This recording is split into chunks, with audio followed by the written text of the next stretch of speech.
So let me ask you a question. If sugar were invented today, would it even be legal? We think of it as this innocent treat, but sugar behaves a lot more like a drug than most people realize. For so many of us, sugar is actually the gateway to binge eating, the gateway to weight gain, and really it's what's causing weight loss resistance. So let's talk about why that is and why it might be the very thing that is keeping you so stuck.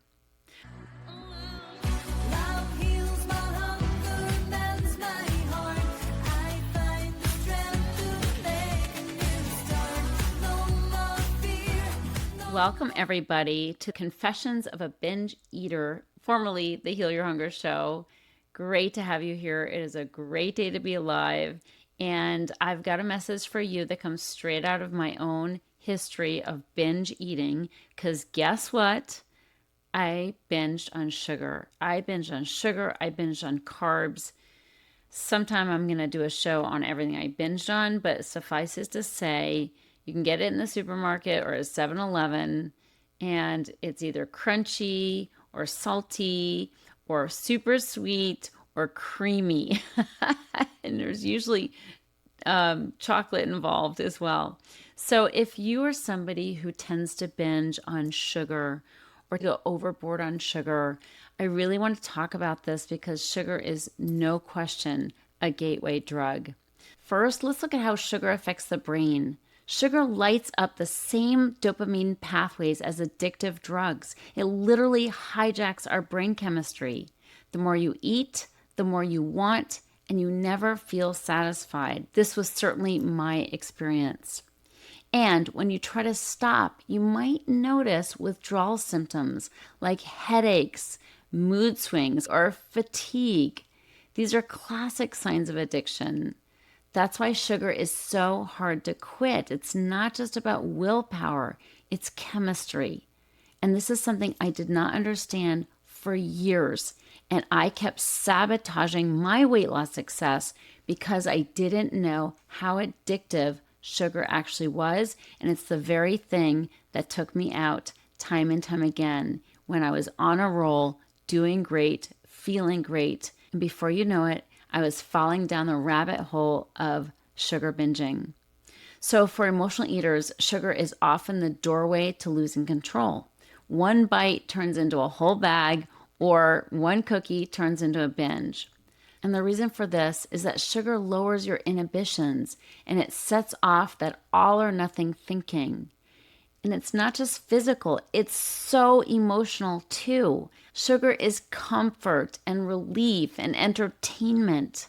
But the worst part about sugar is it creates food noise, that constant chatter in your head about food, about when you'll get your next hit. That's how it becomes a gateway to binge eating.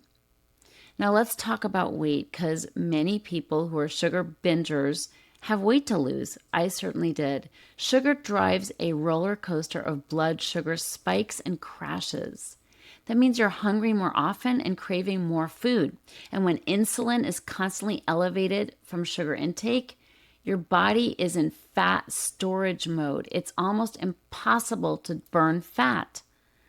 On top of that, sugar is incredibly inflammatory. And chronic inflammation makes weight loss even harder. So sugar doesn't just make us gain weight, it actually blocks our ability to lose weight. But that's not all, friends. Sugar is at the root of so many health issues, and it has a lot to do with that inflammation, like joint pain, digestive issues, skin flare-ups. They're all tied to inflammation. You know that afternoon crash you usually feel? Sugar also affects our mood and energy. How about just not feeling clear, having some brain fog? Yes, that is sugar, friends. So let's talk about how you know if sugar might be the gateway drug in your life. Here are some clues. First of all, you lose control when you eat it. Do you intend to stick your hand in the bag and pull out one cookie, and then before you know it, you've eaten a whole sleeve? Or maybe the whole package. I certainly did that so many times. Do you tell yourself, I'm just going to eat one, But that doesn't happen. You lose control time and time again. You binge. You have a sugar binge. You eat a little and it turns into a lot, all right? Now, here's another sign. You can't seem to lose weight no matter what you try. I hear this all the time. I've tried to lose weight. I can't lose weight. So often, if you're trying to eat healthy, you don't even know you're eating sugar. But manufacturers are putting sugar in your food nevertheless. So you could be eating sugar and not even know it, especially when you're trying to eat healthy. How frustrating is that? And the problem is it's setting up inflammation in your body. And this inflammation is making it hard to lose weight. So if you feel like it's a mystery as to why you're not losing weight, just take a look at your foods and especially take a look at the labels. Where is sugar hiding, even in your healthy foods? I mean, if you're binging on ice cream and cookies, clearly it's obvious. But oftentimes when you're like buying good food at Trader Joe's or Whole Foods, you don't even realize those foods can still be packed with sugar, even if they're, quote, healthy. Now, the next telltale sign is that you might be dealing with chronic inflammation or health issues. And again, inflammation so often is caused by sugar. Eating foods that either have sugar in them or they metabolize as sugar in your body, like carbs, processed carbs, potato chips, bread, pasta, cereal. All right? Carbs metabolize as sugar in your body. So it's as if you're eating cake when you're having a piece of bread. It doesn't seem like it, but the way your body takes it and metabolizes it, it's hitting your bloodstream again. And it's causing inflammation in your body, which is causing chronic health issues. So if you have some mystery symptoms, again, the best thing you can do is minimize sugar in your diet so you're not contributing to the inflammation that's keeping those issues alive. Now, the next way you know if sugar is your gateway drug is if you feel emotionally or physically addicted, like you just can't stop at one, but also it's your happy place. You look forward to it. It's what gets you through life. And if that's true for you, there's an emotional attachment as well. I love to say, think of your absolute best, most favorite food, like the thing that if it didn't make you gain weight, you'd eat it all day long. Well, now think of never getting to eat that again. It's off the table. You never get to have another bite.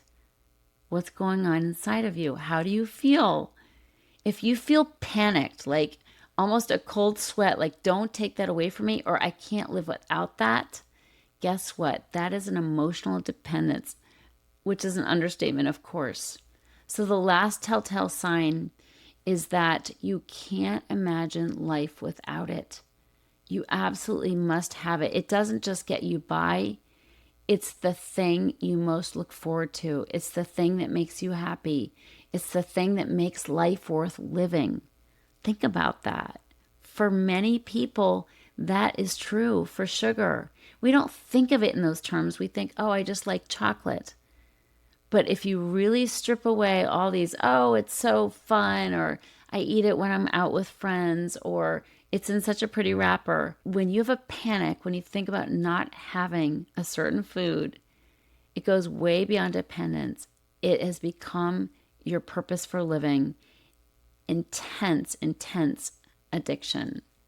So if any of these things ring true for you, sugar may be playing a much bigger role in your life than you realize. And it's hurting you. I know this from personal experience. For years, I kept falling into sugar binges, and it was the thing that kept me stuck. I'd try to control my eating. I would diet. I'd be on a food plan. But as soon as sugar entered the picture, I'd lose all sense of control. And it wasn't until I learned about, first of all, where sugar was hiding in my food, but also how to break free from the emotional dependence as well. It wasn't until I did that I was able to finally lose weight and keep it off. Now, if you feel that panic and you feel like Sugar's my everything. I want to tell you, quitting sugar is hard when you crave it. Quitting sugar is hard when you don't deal with the emotional underpinnings of why you feel like you have to have it. Okay, I'm talking cravings. When you crave it, you can't imagine not having it. But I'm here to say, this is my Heal Your Hunger message. I'm here to say that I know for a fact from personal experience and from the experience of so many of my clients that there is a way by which you can get to a place of neutrality with ooey gooey chewy foods, with sugar, where it doesn't call to you. There is no crazy food noise, and you're not compelled to eat it anymore. It's just there, and it's not yours. You don't feel like it's got your name on it. This is possible. So letting go of sugar or minimizing sugar in your diet is so much easier when you don't have the food noise, when you don't have the compulsion. And that's why addressing emotional eating in conjunction with facing your sugar addiction is so vital, because that's the only way you'll be able to quiet that noise and also minimize the craving to where saying no to sugar, not a big deal. So the good news is, it's not about gritting your teeth or using more willpower. That's never worked. It's never going to work. Stop beating yourself up because you can't do it with willpower. The problem isn't you, it's the sugar, and walking away from sugar doesn't mean deprivation. It means freedom. The beautiful thing is that if sugar is the gateway to addiction and struggle, then minimizing sugar can be your gateway to health, to peace with food, and to successful weight loss without dieting. So here's a simple way to start. Try just one day of eating 3 meals a day with no added sugar, okay? And just see, how do you feel? And if you find that you can't even go a day without sugar, I totally get it. That was me at one time as well. I'm just here to say there's lots of hope. I'm going to help you through my 7-day sugar reset. You do not have to do this alone, and you do not have to do this with willpower. I will guide you every step of the way. I make it easy and simple, and I give you a step-by-step path to follow. It's a gentle step-by-step way to get off the sugar roller coaster, quiet the food noise, and start feeling more energy, clarity, and freedom around food. Now, if you want to learn about my reset, go to healyourhunger.com. It's right there front and center. Join us. We're starting soon. And remember, freedom isn't about more willpower. It's about healing the underlying causes, but sometimes those causes can be physical as well. So I'm really excited to get you started on your path of healing emotional eating with my 7-day sugar reset. It's a lot of fun. There's tons of support. There's a step-by-step path to follow, and we address the physical as well as the emotional dependence on sugar. So you can start having success in minimizing sugar, increasing healthy foods without feeling like you're on a diet. So you can start feeling great in your body. Isn't it time?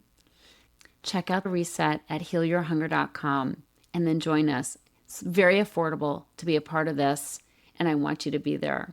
I hope I get to meet you. Thank you so much. I'll see you in the next show. If you're ready to get off the dieting roller coaster ride and finally make peace with food and with your body, talk to a Heal Your Hunger mentor about what steps you need to take based on your own history with food and weight. Go to healyourhunger.com and register for an emotional eating breakthrough session and see how fast you can experience real change. It's a complimentary evaluation, but there are limited spots available. So go to healyourhunger.com and register to speak with a mentor today.